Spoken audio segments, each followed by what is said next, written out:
जब अर्जुन की जान बचाने के लिए श्री कृष्ण और इंद्र ने कर्ण के साथ छल किया।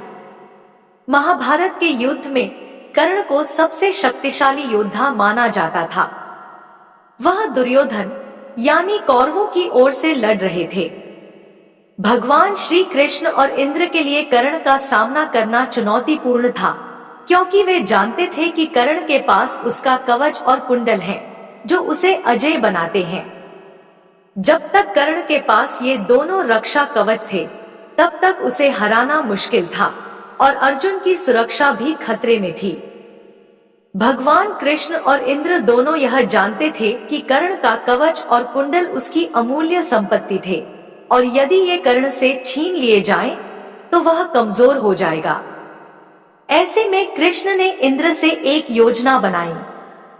इंद्र ने एक ब्राह्मण के रूप में कर्ण के पास जाने का निर्णय लिया। इंद्र ब्राह्मण का रूप धारण कर कर्ण के द्वार पहुंचे। कर्ण ने उन्हें देखकर कहा, आपका स्वागत है विप्रवर। कृपया मुझे बताएं, क्या दान चाहिए? ब्राह्मण बने इंद्र ने कर्ण की दानवीरता की प्रशंसा की और कहा, महाराज, आप जैसा महान दानी इस धरती पर दूसरा कोई नहीं। मुझे विश्वास है कि आप मुझे अवश्य अपनी इच्छित वस्तु देंगे। उन्होंने कर्ण से यह भी कहा कि वे कुछ मांगने से पहले यह प्रण चाहते हैं कि कर्ण उन्हें दान देंगे। कर्ण ने तुरंत जल लेकर यह प्रण किया कि वह कुछ भी देने के लिए तैयार है। इंद्र ने फिर कहा, महाराज, मुझे आपके शरीर का कवच और कुंडल चाहिए। यह सुनकर कर्ण एक पल के लिए चुप हो गए, लेकिन फिर उन्होंने बिना कोई समय गंवाए अपने कवच और कुंडल खंजर से निकालकर ब्राह्मण को सौंप दिए। इंद्र ने तुरंत वहां से रथ पर सवार होकर भाग लिया, ताकि कर्ण को यह पता न चले कि यह छल था। कर्ण ने किसी प्रकार का विरोध नहीं किया, क्योंकि वह दान देने में विश्वास करते थे। लेकिन जैसे ही इंद्र का रथ दूर गया, रथ जमीन में धंस गया और आकाशवाणी हुई, इंद्र, तुमने बड़ा पाप किया है। अर्जुन की रक्षा के लिए तुमने छलपूर्वक कर्ण से उसका कवच और कुंडल छीन लिए। अब तुम्हारा रथ यहीं धंस जाएगा और तुम भी यहाँ फंसे रहोगे। इंद्र ने आकाशवाणी से पूछा, इससे बचने का क्या उपाय है? आकाशवाणी ने उत्तर दिया, तुम्हें कर्ण को समान वस्तु दान में देनी होगी। इंद्र ने यह स्वीकार कर लिया और पुनः कर्ण के पास पहुंचे।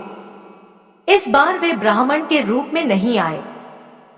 कर्ण ने उन्हें देखकर कहा, देवराज, अब क्या आदेश है? इंद्र ने कहा, मुझे आपसे कुछ देना है। कवच और कुंडल छोड़कर जो भी आप मांगे, मैं देने को तैयार हूँ। कर्ण ने कहा, देवराज, मैं किसी से कुछ नहीं मांगता। मेरा जीवन केवल दान देने में ही है। इंद्र ने कहा, आपको कुछ तो मांगना पड़ेगा, अन्यथा मैं यहीं फंस जाऊंगा। कर्ण ने फिर भी मना किया और अंत में इंद्र ने कहा, मैं आपको यह वज्र शक्ति देता हूँ। इसे आप किसी भी समय इस्तेमाल कर सकते हैं।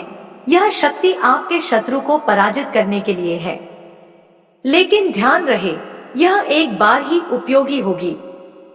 इंद्र ने यह वज्र शक्ति कर्ण को दी और तुरंत वहां से चले गए।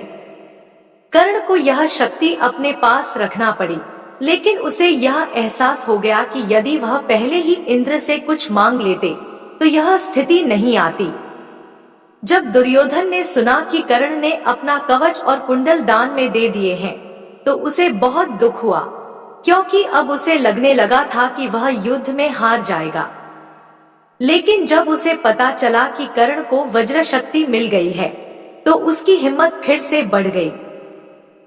हालांकि कर्ण ने इस स्थिति में अपनी दानवीरता को बनाए रखा, लेकिन उसकी यह गलती थी कि उसने इंद्र से कुछ नहीं मांगा। अगर वह वज्र शक्ति को 3 बार इस्तेमाल करने की इच्छा जताता, तो शायद उसे और शक्ति मिलती।